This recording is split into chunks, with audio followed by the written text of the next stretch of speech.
Hey guys, it's me, Waldo. Hey guys, it's me, Waldo2413, back with another video. In this video, guys, I'm going to go over some issues you might run into with DTG, and it comes down to file design and how you're saving your files and how you are sending them. We did these for a customer. We're working with him on some stuff. He's not a graphics designer, so that's where a lot of things get lost. Like when you're trying to get DTG made, you definitely want to make sure you send your printer the right files and the right stuff. Both of these files I'm going to show you, and I'm going to show you each of the issues with each one. Okay, so this one, and the prints don't look bad, guys. They're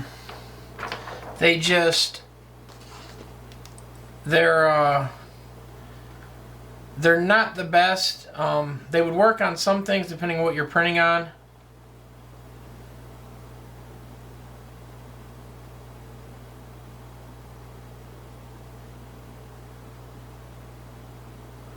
So, and let me show you.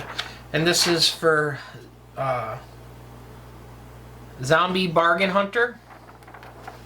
Like I said, the print looks pretty well, guys.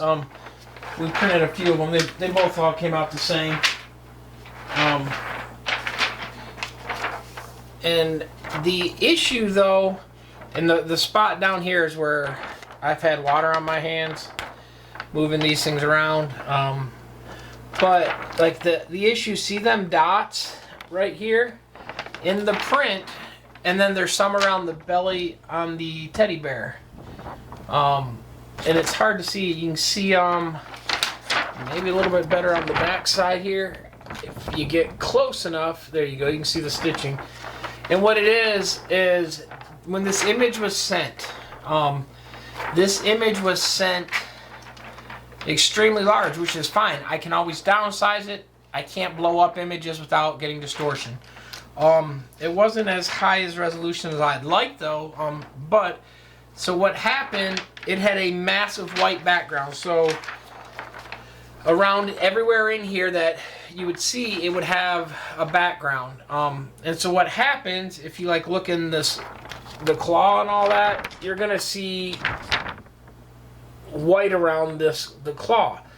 And what all this is from is, all I did, because I just asked to have the background removed so that I can put it on whatever color shirt, is I just selected and deleted the white.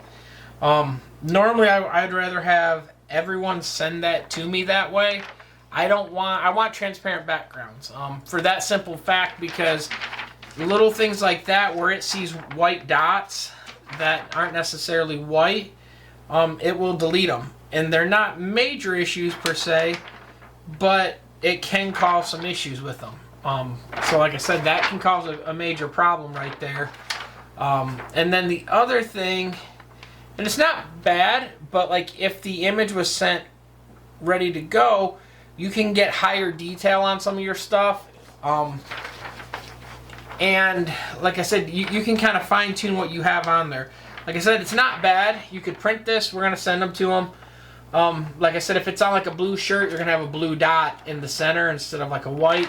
The downside too, where it's got the black on it, you can't really put it on a black shirt because it's a black tombstone and there was no white around that tombstone. Or the bag. It's actually a bag. Yeah, it's a bag. It was created off a tombstone though. Or it could be a tombstone. It looks like a tombstone. But anyways, so that's one of the things there, is make sure you send a transparent background. That's a major-ish thing, because it's fine to have these, as long, especially if you know what color it's going on. It's not going to be that big a thing. And like I said, they're not that noticeable compared to other prints. But like I said, it can come up and be a problem. So like I said, that's one of the things.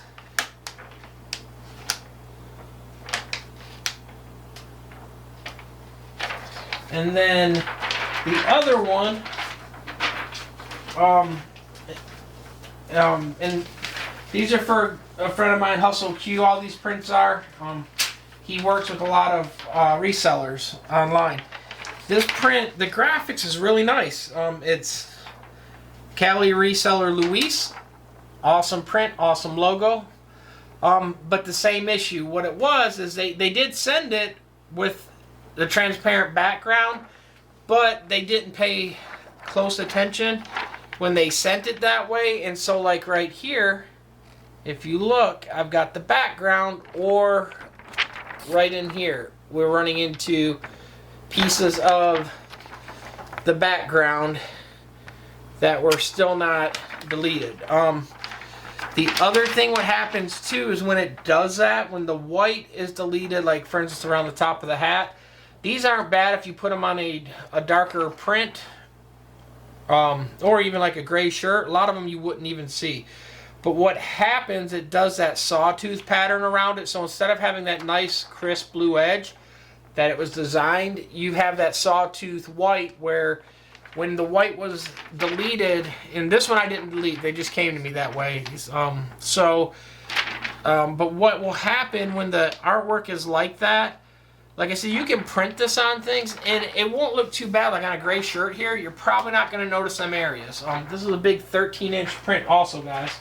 But what will happen though, like if you're doing these for customers, so if you're having them made, you're selling stuff, or you're getting customers to send you work, and you're printing them for them, you want to make sure all this is done. You want to make sure all that is cleaned up, because what happens when printers get them like me, all we do is take that file and load them in the system and hit print.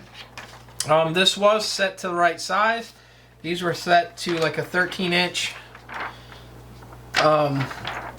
like it's almost 13 by 13 print. I think it was 12 something by 12 something to be exact. Like I said, the artwork's great, guys. Like I said, all the detail is there. The only difference is the outline of it. So, and then it did have a transparent background, but it was placed onto a transparent background, or they didn't clean up around it. It originally had a solid background with it.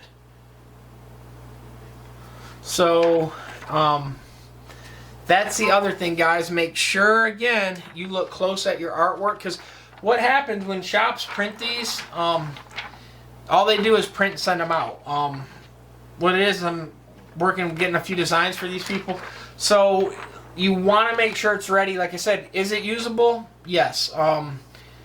If you're doing as a full-time print shop, would you give that to your customer? No. But you're gonna also, the artwork has to come in ready to print if that's what you're doing it as. So with direct to garment, artwork should be direct ready to print. So when it is, let me show you a few of the other ones we do have here. We have a few prints here. And so when the artwork comes in ready to print, like we did on some of these, literally everything is good.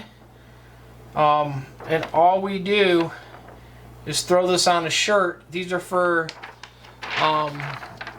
the Bowling Green Strong website. This is the Kentucky flag. So all we do is print, or that's already printed.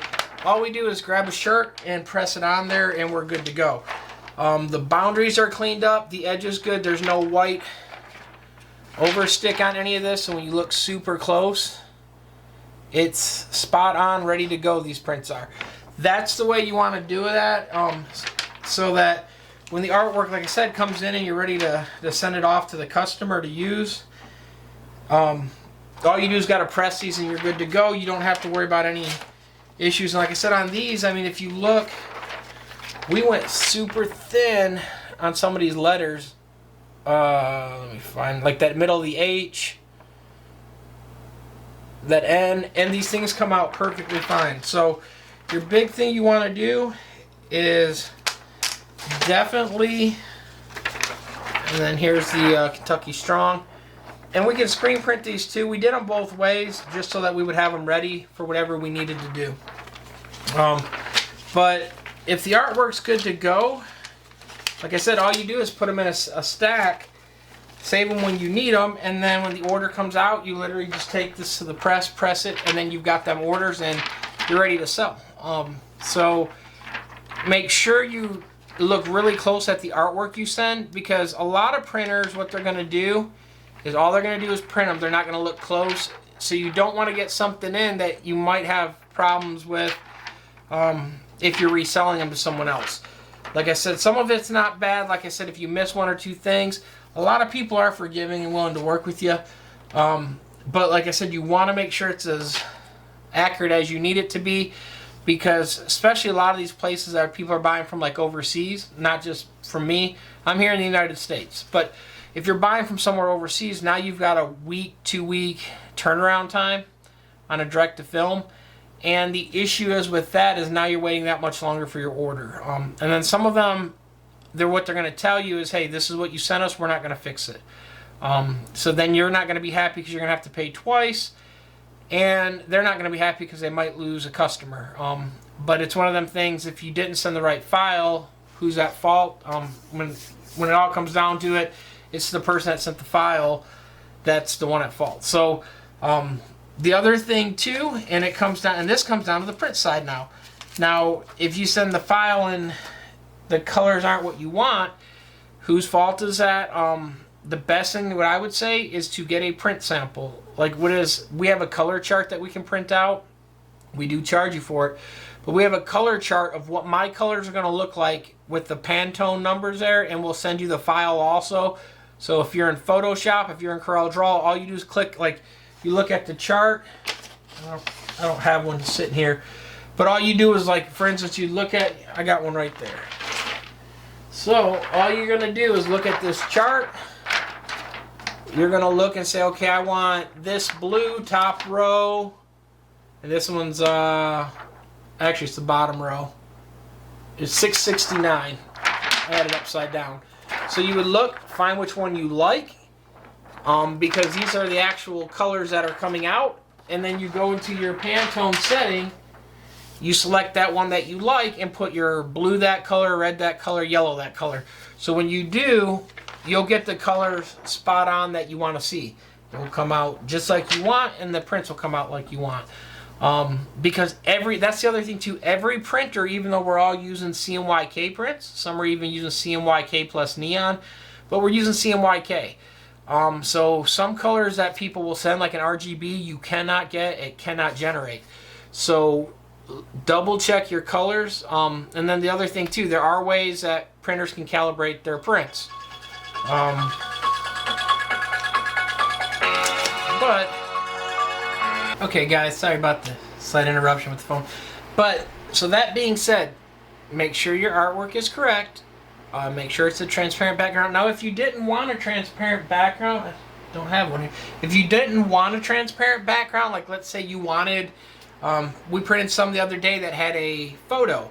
If you're fine with it being what you send, that's perfectly fine also. But if you want it to be like transparent, where like there's gap all around it, make sure you send a transparent background file, like a PNG, TIFF file, something with a transparent background. There's multiple ones you can send. Do not send a JPEG. We also need above a 300 DPI or higher. Don't send 72, or you will get the pixelation. Transparent background. Check your colors with the printer, because every print shop is going to print different. So if you're used to getting your transfers from one place and you try another one and then you try another one, all three people are going to be different on colors. So even if you're wanting to try someone new, have that open-minded understanding that every shop is going to be different on the colors. Just like when you get stickers made at a lot of places, some are going to be slight different. Keep that in mind also, that the color could vary. So if you want it to get checked, get a color chart from them. A lot of them will sell a color chart. They don't give them away free because there's shipping involved, there's printing involved.